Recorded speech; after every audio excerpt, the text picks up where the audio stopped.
Well, here we are, the end of 2025. I don't like to get in front of the camera very often because, as they say, I have a face for radio. But I'll make an exception. Please bear with me. So 2025, it's a pretty good year for the channel. I picked up another 1,000 subscribers. So I want to thank you for that, truly. Because of you, your subscriptions, your views, your likes and comments, it encourages me to continue doing this. And if it wasn't for you, well, there would be no need for this channel. So thank you.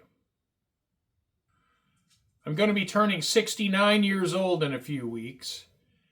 And there's a few things that I want to focus on this year. Now, last year, I got my house remodel done, which was a big deal. Now this year, obviously, I'm going to be working on the layout, but I also need to spend some time in the garage. I have a old Harley I want to get fixed up, and I need to spend some time working on my classic cars. So those are some things I need to do in addition to working on the layout. So I plan to continue with model railroading being the primary focus of this channel. But I've been in the classic car and motorcycle hobby my entire life, since I was a teenager. So I have some of those projects I need to finish. I still have interest in those things. But model railroading will be the focus of this channel now and into the future. So in 2025, there were a couple major projects with the model railroad. First was completely redoing Section 2 of the layout. And the second is adding the staging yard section to the layout. Now, both of those areas are incomplete. The staging yard section is much further along than the Section 2. All the track work is done in Section 2, but none of the scenery. Whereas the staging yard, the track work is done, and I'm starting to work on the scenery in that area. So what my plan is for 2026 is to completely finish the staging yard project.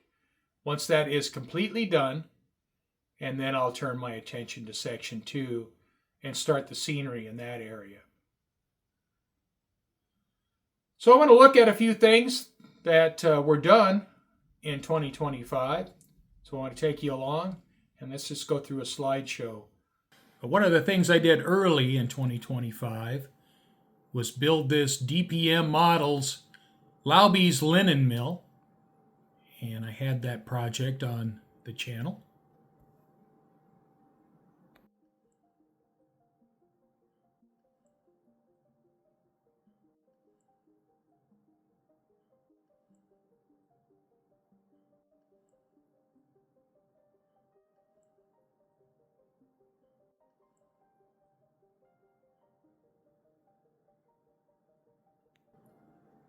Another structure I built was this Blair Line Greens Feed and Seed. Now, something unusual about this project was I had to section it widthwise to get it to fit on my benchwork. It also uses actual aluminum corrugated roofing. And like all of my structures, it has LED lighting.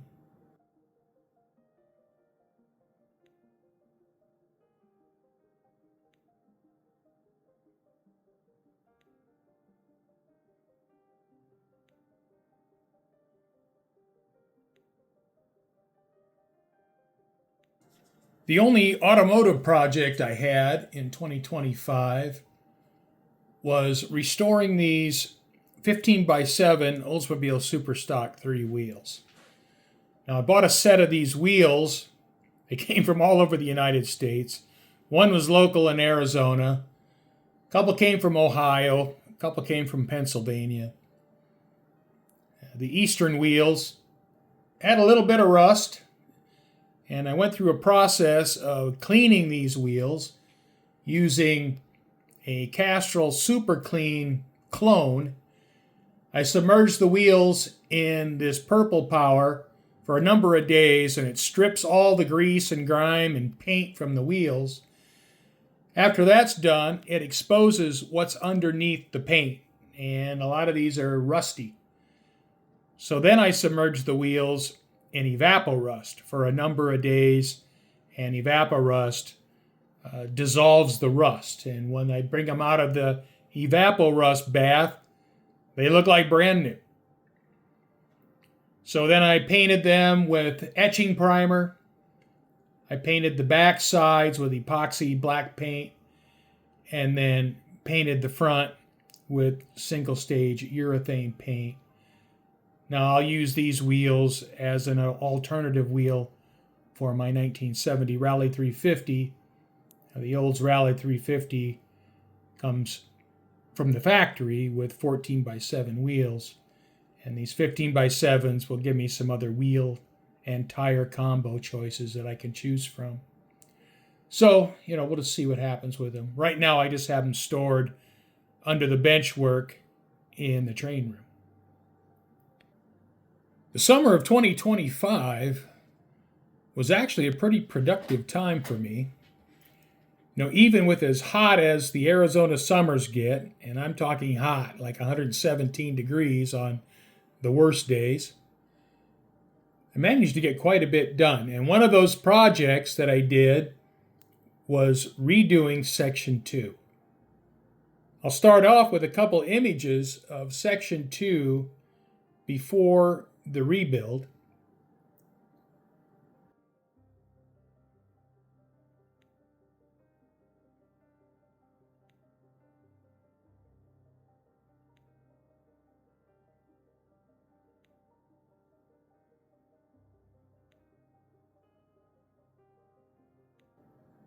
And I designed a helix for Section 2.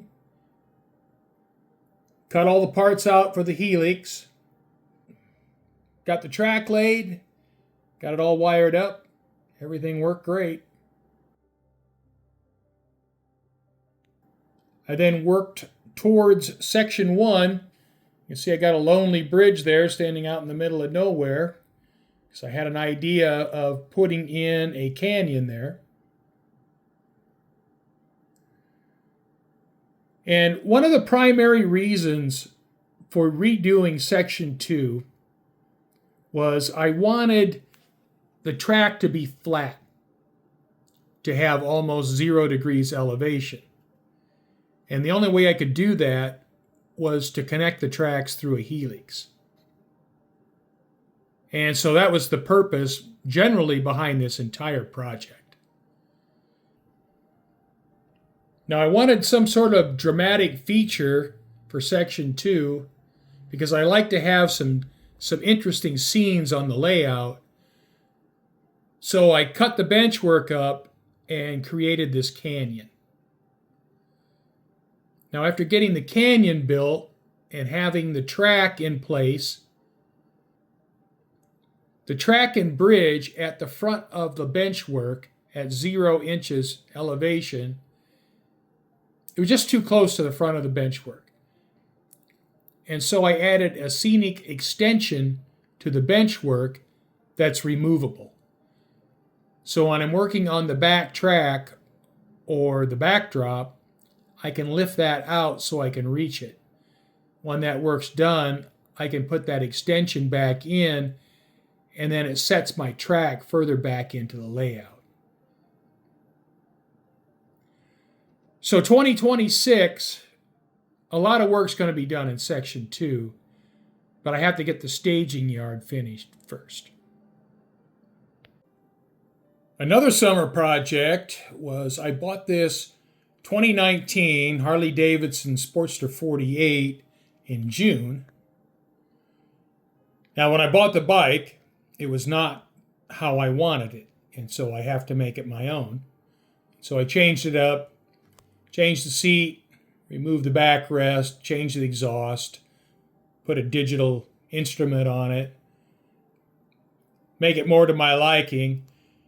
Now it was all black, and while black's fine, I wanted a little bit of color. So I bought a fuel tank from a wrecked Harley-Davidson Sportster 48, fixed the dent, and repainted it red. So I like that better. And here recently, I added a Vance & Hines FP4 fuel pack, which reprograms the engine control module for the electronic fuel injection. So that's something I've worked on in 2025. I'll briefly touch on my house remodel, since that's not part of this channel. It was a 15-month project. I finished that, I think, the first week of October. Glad to have that done. I can safely say I won't be doing that again in this lifetime, because I am too old for that.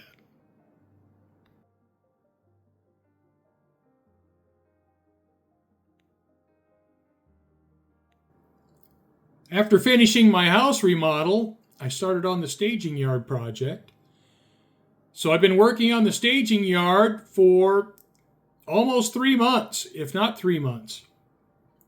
And I will tell you that it's taking longer than I expected, but I don't know why I should be surprised, because that's the way it usually is. But I have to say, I've been enjoying the project, and we'll continue with this project until it's finished. I did purchase some locomotives and rolling stock that I showed on the channel in 2025. I'm going to skip over those, since those are things I just purchased. I didn't build or restore them. I'll finish up the year in review with this 1982 Harley-Davidson Wide Glide. I bought one of these brand new in 1982. And I'd sold my 1977 BMW R75, so I had some space in the garage, and I found this for sale for a price I was willing to pay. Now it needs some work, so it's a project bike, but there's a whole bunch of nostalgia here for me, so I decided to pick it up.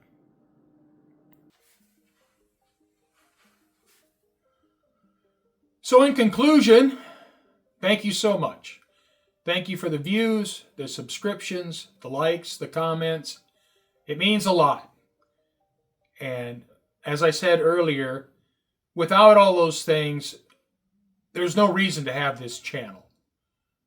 And so I thank you for participating in the channel and in these projects. And I hope that you get something from them.